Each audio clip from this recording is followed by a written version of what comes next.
আসসালামু আলাইকুম। গত ভিডিওতে এই 4 পিসের কাটিংটি আমি আপনাদের সাথে শেয়ার করেছিলাম, আর এই ভিডিওতে আপনাদের সাথে পুরো সেলাই টিউটোরিয়ালটি শেয়ার করব। আলহামদুলিল্লাহ প্রত্যেকটি খুঁটিনাটি সেলাই আমি দেখানোর চেষ্টা করেছি। তো আপনাদের সাথে 4 পিস সেলাই নিয়ে সমস্যা ছিল, ইনশাল্লাহ এই ভিডিওতে আপনারা পুরোপুরি সলভ করতে পারবেন। এখানে আমি প্রত্যেকটি কাপড় নিয়ে নিলাম, এটা হচ্ছে হাতার কাপড় আলাদা করে নিচ্ছি। এবার হচ্ছে গলাটা আমি সেলাই করে নেব।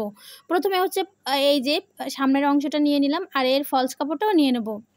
এখানে কিন্তু আমি গলাটা তখন কেটে নিয়েছিলাম, যারা কাটিং ভিডিওটি দেখেননি তারা কিন্তু অবশ্যই কাটিং ভিডিওটি দেখে আসতে পারেন।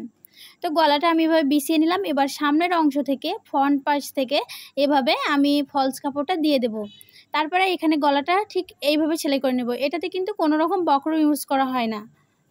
এবার এটাকে ছোটো ছোটো কুটকি কেটে নিব। নেওয়ার পরে এটাকে চাপ সেলাই দিয়ে নেব। এই যে আমি ছোটোটা কেচি নিয়েছি, এটা দিয়ে ছোটো ছোটো কুটকি কেটে নিচ্ছি। না হলে কিন্তু আপনারা উল্টাতে পারবেন না, আর ফিনিশিংটা ভালো আসবে না। এরকম কুটকি কেটে নিতে হবে। তারপরে আমি এটাকে চাপ সেলাই করে নেব।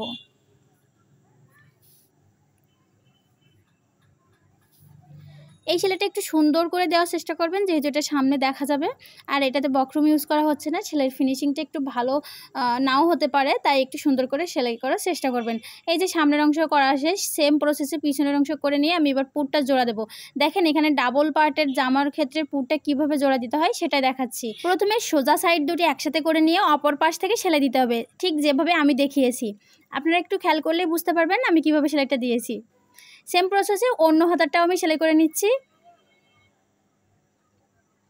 এই যে আমি ডাবল করে এখানে সেলাই করে নিলাম। এটাতে কিন্তু লক করার কোনো প্রয়োজন হবে না।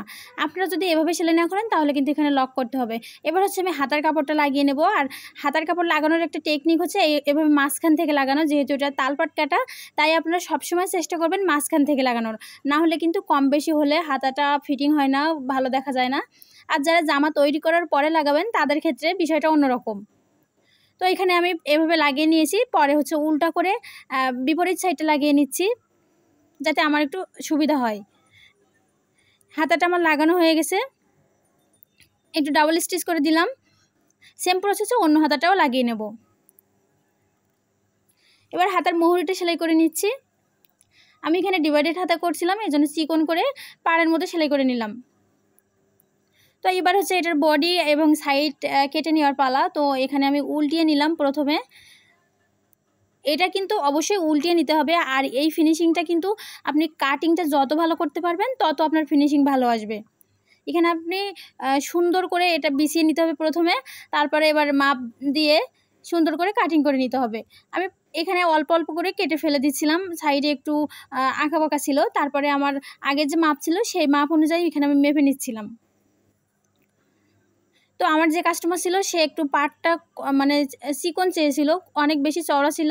তো বলছিল যে আপু এটা একটু চিকন করে দেবেন, তাই আমি আবার একটু চিকন করার চেষ্টা করছি। তো এইভাবে আমি দাগ দিয়ে নিলাম। নেওয়ার পরে আমার যে মূল সেলাইয়ের অংশ হবে সেটা কিন্তু আমি দাগ দিয়ে নিয়েছি। বাকি অংশটুকু আমি এভাবে কেটে ফেলে দেবো। এটা কিন্তু খুব সাবধানতার সাথে করবেন। দেখেন লাস্টে কিন্তু আমি স্কেল দিয়ে 1 ইঞ্চি করে রেখে দিয়েছি। এইখানে কিন্তু আপনার যত সমান হবে তত আপনি সেলাইটা সুন্দর করে দিতে পারবেন। অনেকের হচ্ছে সাইড সেলাইটা ভালো হয় না, এভাবে কিন্তু দাগিয়ে নিলে আপনার সাইড সেলাইটা খুব সুন্দর হবে। এবার হচ্ছে বডি পর্যন্ত আমি সেলাইটা দিয়ে নিয়েছি, এবার সাইড সেলাইয়ের পালা। তো চলেন সাইড সেলাইটা দেখাই। দেখেন এটা হচ্ছে ফলস কাপড়টা কিছু দূর পর্যন্ত ছিল, তো আমি এখানে একটা পিন আপ করে নিয়েছি, ভিডিওতে দেখা যায়নি ভালো। তারপরে পিন আপ করার পর নিচ থেকে সেলাইটা দিচ্ছি, না হলে দেখা গেল যে ফলস কাপড়টা একটু উপরে উঠে যাবে। তো পিনটা এবার সরিয়ে নিলাম, নিয়ে এবার হচ্ছে সোজা সেলাই দিয়ে চলে যাব। নিচের অংশ থেকে পরবর্তী নিচের অংশ পর্যন্ত আমি এভাবে সেলাই দিয়ে চলে যাচ্ছি। এখানে কিন্তু আমার দাগানো ছিল, সেই দাগ অনুযায়ী আমি সেলাইটা দিয়ে নিচ্ছি।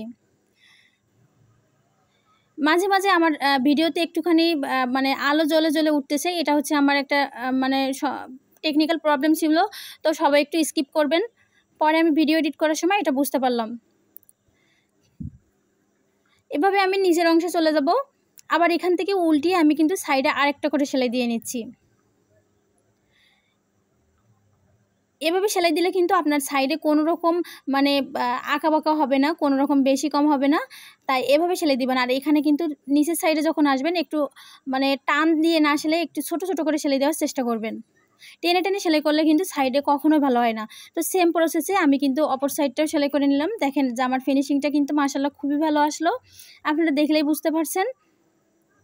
তো আজকের ভিডিওটা যদি ভালো লাগে অবশ্যই কিন্তু লাইক কমেন্ট আর শেয়ার করতে ভুলবেন না। তো আজকের ভিডিওটা এই পর্যন্ত রাখছি, আবার আসবো নতুন কোনো ভিডিও নিয়ে। আল্লাহ হাফেজ।